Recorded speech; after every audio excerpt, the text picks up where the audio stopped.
Estamos de volta, hoje conversando com o neurologista Denis Bichuete, que está falando para nós sobre a neuromielite óptica. O senhor estava falando no final do primeiro bloco, doutor, que todas as pessoas que chegaram para fazer o tratamento com os remédios disponíveis para isso, não avançaram na doença. Então, portanto, fica aqui um alerta da minha parte, o senhor pode concordar se puder, ou se não pode discordar também, que quanto mais cedo se descobrir a doença, melhor é. Como qualquer outra doença. Existe tratamento acessível pelo SUS? Essa é uma boa pergunta, Roberto. É sim e não. Então, eu vou citar nome de moléculas, tá? Prednisona, azatioprina, micofenolato, rituximab, tocilizumab, são todos medicamentos que a gente usa para tratar pessoas com neuromielite óptica.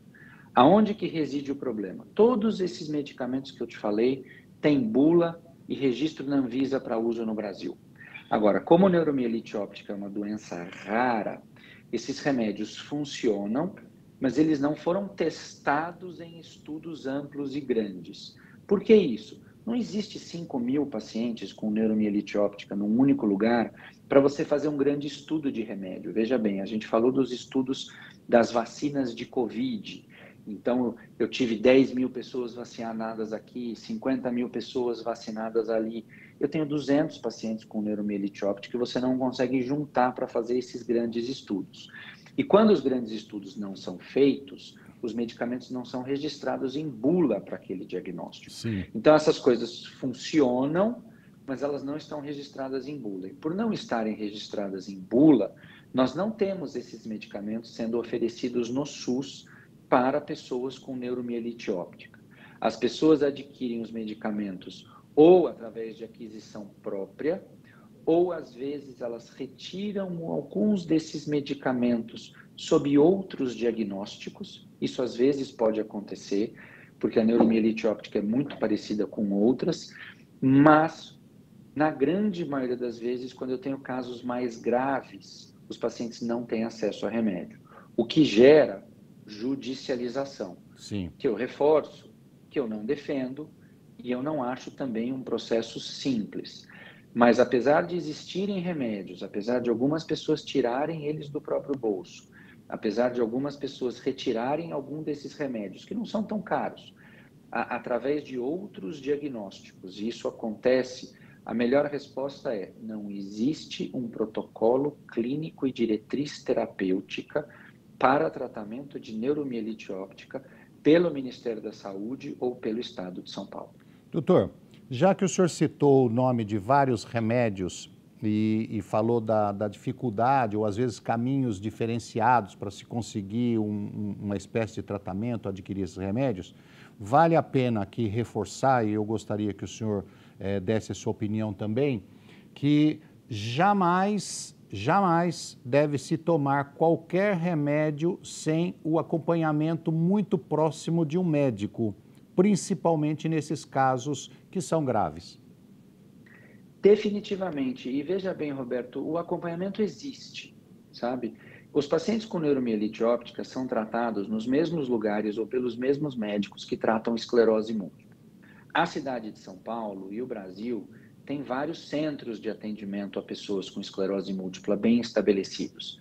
Existe um protocolo nacional de tratamento para a esclerose múltipla que contempla 80% dos remédios disponíveis para esses pacientes. Então, o local existe, o diagnóstico acaba acontecendo. Com alguns percalços que eu sei que você vai me perguntar em seguida, tem algumas dificuldades, mas na hora que você chega no tratamento, os remédios mais simples funcionam para alguns pacientes, mas quando eu preciso de um remédio mais complexo, eu caio num limbo que a pessoa ou não tem acesso, ou o acesso é muito penoso, seja no público ou no privado. E eu acho que isso é um ponto importante. A gente tem bons pesquisadores aqui, a gente tem onde essas pessoas têm como ser atendida, nós fazemos o diagnóstico, dá para fazer um protocolo com custo-benefício, ou seja, talvez começar com remédios mais simples e partir para remédios mais complexos. Mas eu não sei se isso não acontece porque parte dessas medicações são off-label ou se isso não acontece por ser uma doença rara. Certo. Então, são algumas percepções, mas eu tenho que ficar na clínica ou no hospital universitário atendendo, né? Ok, o senhor citou, a pergunta vai ser feita, mas eu queria fazer aqui uma declaração. Eu sou brasileiro, certo? Amo a minha pátria, amo o meu país e não troco por nada desse mundo por qualquer outro lugar do mundo. Então vai aqui, nós brasileiros temos que valorizar o Brasil e entender que nós temos grandes pesquisadores em qualquer área da medicina, da eletricidade, da eletrônica. Nós temos grandes pesquisadores em qualquer parte da ciência, certo? Como o senhor falou, temos grandes pesquisadores. Precisamos valorizar esses homens. Então vai a pergunta, como é que a gente diferencia a esclerose múltipla da neuromielite ótica? Que eu ainda estou tentando acertar esse nome, que o senhor falou, é palavrão? Pode apelidar de NMO. Ok. Qual é a diferença? Veja bem, quem faz isso somos nós, tá? Não é o paciente ou não é o público. Os sintomas podem ser parecidos, mas existem 3 exames que fazem parte da investigação desses pacientes. Então, o carro-chefe é uma ressonância magnética. Eu não vou entrar em detalhes, mas as lesões do nervo do olho e as lesões da medula espinal dos pacientes com NMO têm uma carinha diferente da lesão das pessoas com esclerose múltipla. Então, isso já é o primeiro diferencial. Como você vê um quadro com um traço azul e um quadro com uma bola vermelha. Ambos são quadros, mas são diferentes.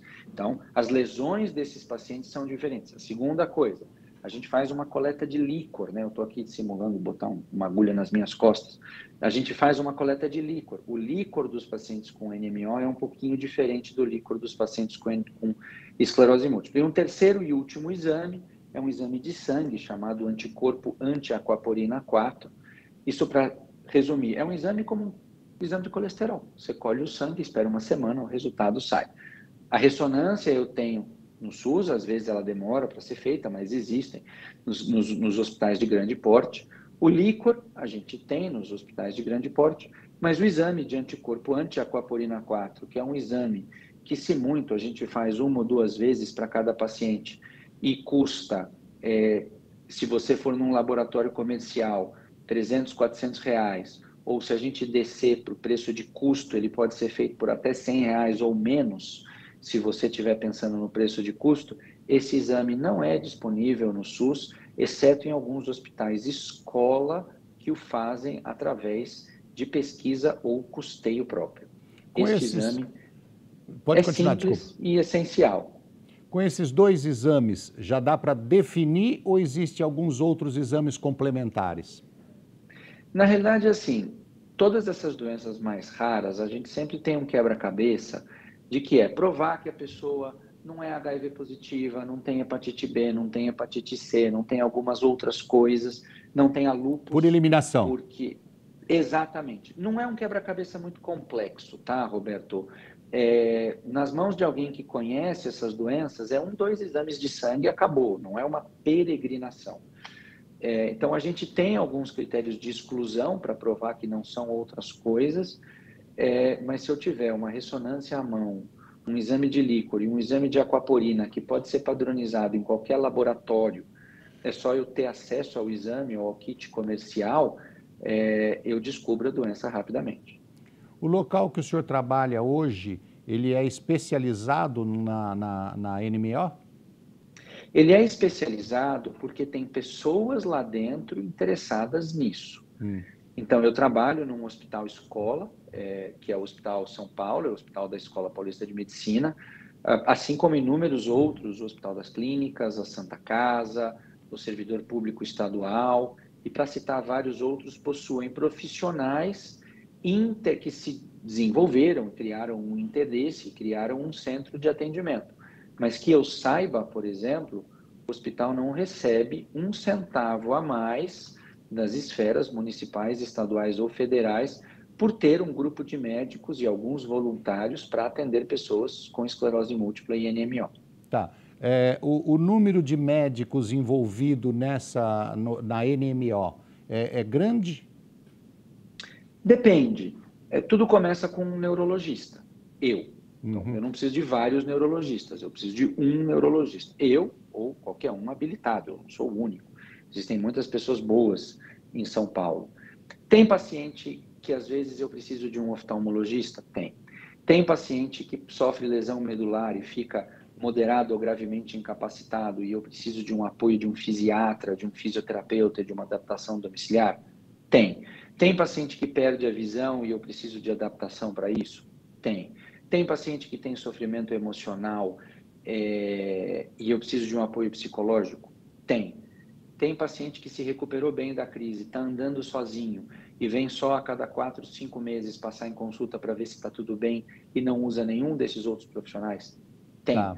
Então, a necessidade de rede de apoio depende um pouco do comprometimento de cada um. Ok. No caso de remédios, que a pessoa começa a tomar os remédios, ela para a evolução da doença ou diminui os efeitos da doença?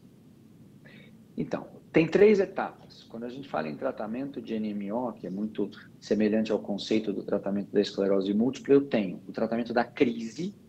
Então, naquele momento da perda visual aguda, da perda de força aguda, eu vou usar ou cortisona endovenosa na chamada pulsoterapia, que é uma infusão endovenosa por 3 a 5 dias em média. Eu posso lançar a mão dos casos mais graves de uma terapia chamada plasmaférese, que é semelhante a uma hemodiálise, mas que se faz com lavagem dos componentes inflamatórios do sangue. Isso é para crise. Quando se começa os imunossupressores, você interrompe a ocorrência de novas crises. O paciente às vezes melhora, porque na hora que eu previno inflamações ou crises recorrentes, o corpo é capaz de criar novas conexões. Então eu tenho a crise, o tratamento preventivo das crises com esses imunossupressores, e para aqueles indivíduos que têm algum sintoma residual, como fadiga, dor, espasticidade ou rigidez muscular ou incontinência urinária, eu posso lançar mão de tratamento sintomático, seja medicamentoso para aliviar esses sintomas ou fisioterapia para promover a recuperação. Então são 3 bloquinhos de conceitos de tratamento: a crise, a prevenção de crise, que esse é o mais importante, são os imunossupressores que a gente comentou nas perguntas anteriores, e o tratamento das cicatrizes ou sequelas quando elas existem. Dr. Denis, infelizmente eu gostaria de conversar com o senhor mais 1 hora, porque eu particularmente tinha mais umas 10 perguntas para fazer, pelo menos aqui, porque eu sou muito curioso, tá? Mas infelizmente o nosso tempo acabou. Eu gostaria de agradecer muito o seu tempo com a gente aqui, agradecer o seu trabalho, que eu acredito que seja maravilhoso, ajuda dezenas e dezenas de pessoas, e agradecer muito pela sua entrevista. Eu que agradeço. Muito obrigado. E obrigado a você que nos acompanhou. Se você quiser rever esse ou qualquer outro dos nossos programas, acesse saopaulo.sp.leg.br/TV Câmara SP ou um dos nossos canais nas mídias sociais. Muito obrigado e até a próxima semana.